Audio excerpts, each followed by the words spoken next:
పంతులు గారు ఇక మొదలు పెట్టండి. అమ్మా మీరిద్దరూ అమ్మవారికి దండం పెట్టుకోండి. ఇవాళ కూడానా? పూజా విధానం ఇలాగే ఉంటుందమ్మా, అది మారదు. దండం పెట్టుకోండి.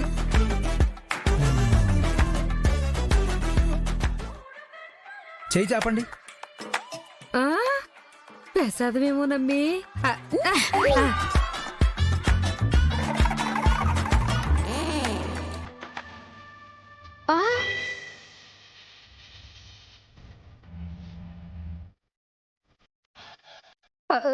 ఏంటండి ఇది? కర్పూరం చేతులు పెట్టుండారు.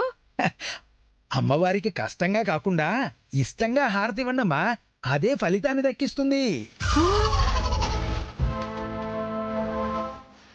చేతులు కాలుతాయి కదండి. మనసులో భక్తుంటే శక్తి అదే వస్తుంది. చేతులు కాలినా నొప్పి పుట్టదు. Ice cream. అమ్మా ఆనంద్ భైరవి గారు, మీ చేతులతో కర్పూరాన్ని వెలిగించండి. ఇదిగో తీసుకోండి. వెలిగించండి. ఐస్ క్రీమ్ కదా, వెలుగుతుందో లేదో? వెలుగుతుంది. ఎక్కడ వెలగాలో అక్కడే వెలుగుతుంది.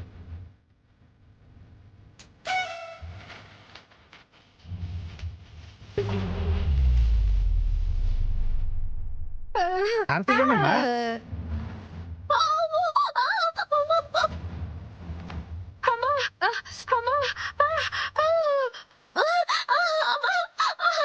అమ్మవారికి హారతి ఇవ్వండమ్మా.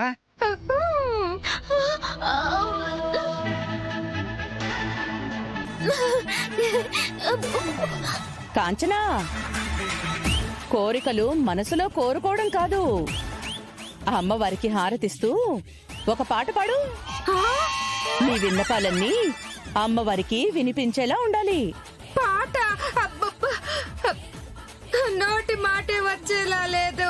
ఇంకా పాట యాడ్ నుంచి వస్తుందన్నా. అత్తయ్య గారు, భక్తితో తలుచుకోండి.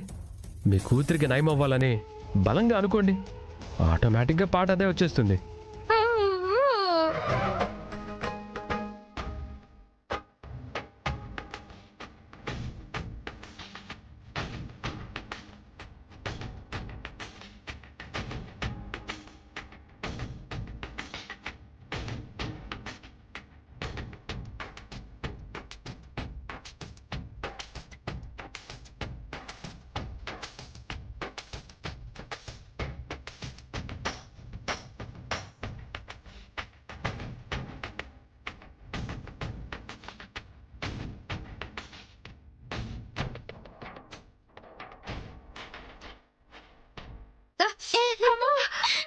అమ్మే, నీ పిచ్చి నా తాగుకొచ్చింది కదే.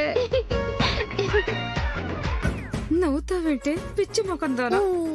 ఎంత కాలినా నవ్వితేనే కదా నేను పిచ్చిదాన్ని అని కన్వే అవుతుంది. కరెక్టే అమ్మే.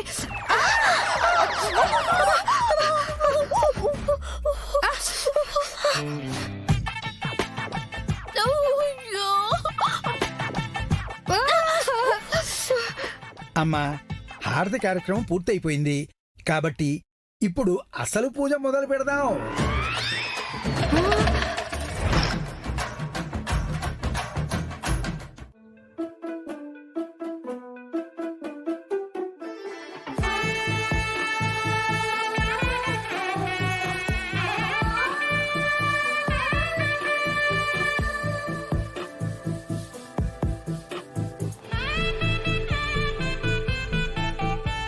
అయ్యా, అమ్మాయి అబ్బాయి జాతకాలు బ్రహ్మాండంగా కలిసిపోవడమే కాకుండా మీ ఇరు కుటుంబాల మధ్య కూడా చక్కటి ఆరోగ్యకరమైన వాతావరణం కలిగి ఉండడం కూడా శుభసూచకం.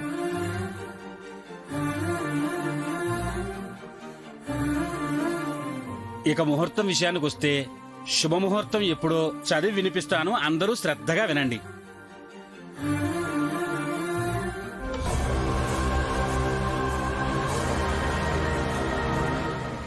ఏందమ్మే, ఈడ ప్రోగ్రామ్ ఏమో సంక్రాంతికి వస్తున్నావు సినిమాలాగా సరదాగా సాగిపోతాండది. చూస్తే నీ పరిస్థితి ఏమో విరాటపాలెం వెబ్ సిరీస్ లాగా ఎప్పుడేమవుతుందో అర్థం కావట్లేదు. ఇక మన బతికింతేనా? అమ్మా నోరు మూస్తావా? అసలు ప్రకాష్ గాడిస్తానన్న ట్విస్ట్ ఇది, ఆ బీభత్సమేది.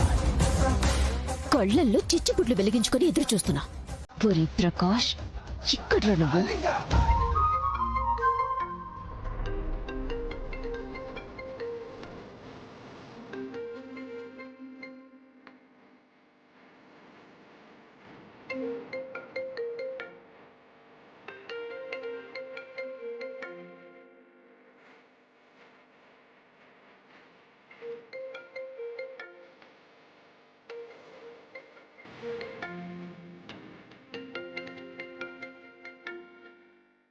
పంతులు గారు, మీరు కానివ్వండి.